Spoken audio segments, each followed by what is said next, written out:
name is Colonel Art Tomasetti, United States Marine Corps, retired, and I'm here to talk to you for a few minutes about Veterans Day, a day where we honor and remember our veterans. But let's start with some basics, like what is a veteran and why do they have a day? Well, the first part is pretty simple. What is a veteran? A veteran is anyone who has served or is serving in one of the branches of our military.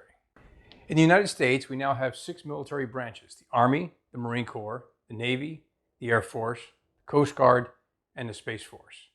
Anyone who has served in one of the branches of the military is a veteran. I served in the Marine Corps for 28 years, so that makes me a veteran.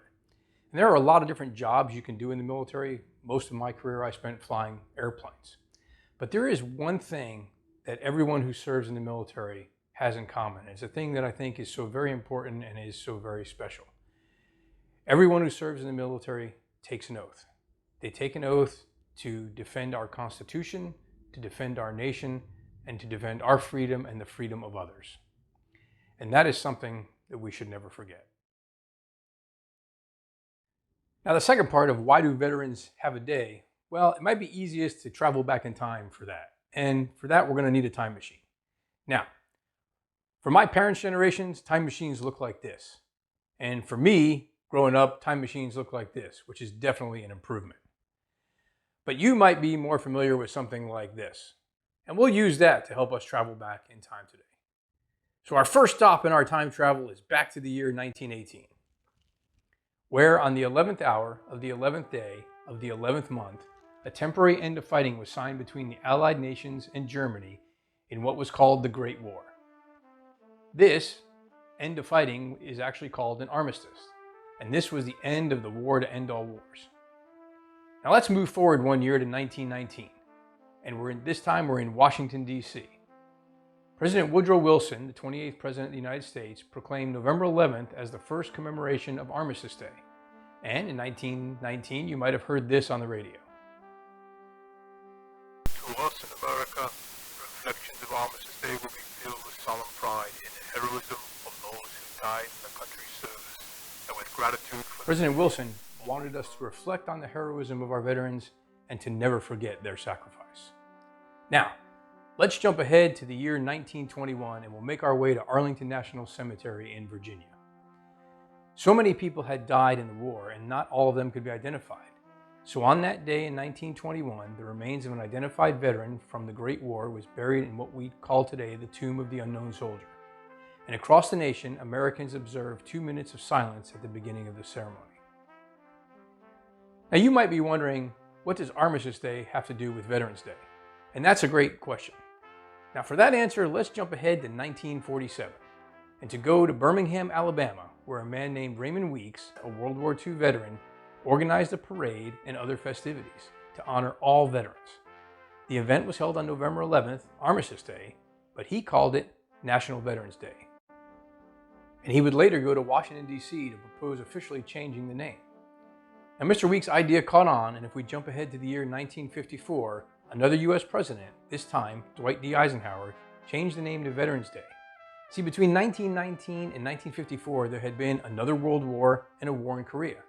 And President Eisenhower wanted to recognize all veterans, so he issued a proclamation saying,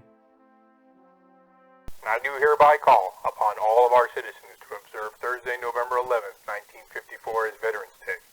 On that day, let us solemnly remember the sacrifices of all those who fought so valiantly on the seas, in the air, and on foreign shores to preserve our heritage. President Eisenhower wanted to make sure that we would never forget. Now, just a few more quick stops as we travel through time. Let's go forward to the year 1968, when Veterans Day was actually changed to the 4th Monday in October. Congress wanted to give everybody a 3-day weekend. But amazingly enough, the idea wasn't very popular as the date of 11 November was so historically significant. So, in 1975, it was changed back to 11 November by President Gerald Ford, and that is where it remains today. Okay, let's use our time machine to get us back to the present day. So now we know what a veteran is, and we know why there is a Veterans Day, because we just talked about a lot of history of how Veterans Day came to be. But what else should we know about Veterans Day? Well, here's a few other interesting facts that you can go home and amaze your parents with. Other countries that fought in World War I also have days commemorating their veterans. Canada and Australia both call November 11th Remembrance Day. Canada's observance is pretty similar to our own, except that many of its citizens wear red poppy flowers to honor their war dead. In Australia, the day is more like our Memorial Day. In Great Britain, they call it Remembrance Day as well, but they observe it on the Sunday closest to November 11th with parades, services, and 2 minutes of silence in London to honor those who lost their lives in war. Here in the United States, every year on Veterans Day, at exactly 11 a.m., a wreath-laying ceremony is held at the Tomb of the Unknown Soldier in Arlington National Cemetery. Now, this tomb is guarded 24 hours a day, 7 days a week, and each element of the tomb's guard routine has a special meaning. The guard marches 21 steps down the black mat behind the tomb, turns and faces east for 21 seconds, then turns and faces north for 21 seconds, and then takes 21 steps down the mat. Next, the guard executes a sharp shoulder arms movement, which is a movement to place his or her weapon on the shoulder closest to the visitors, signifying that he or she stands between the tomb and any possible threat.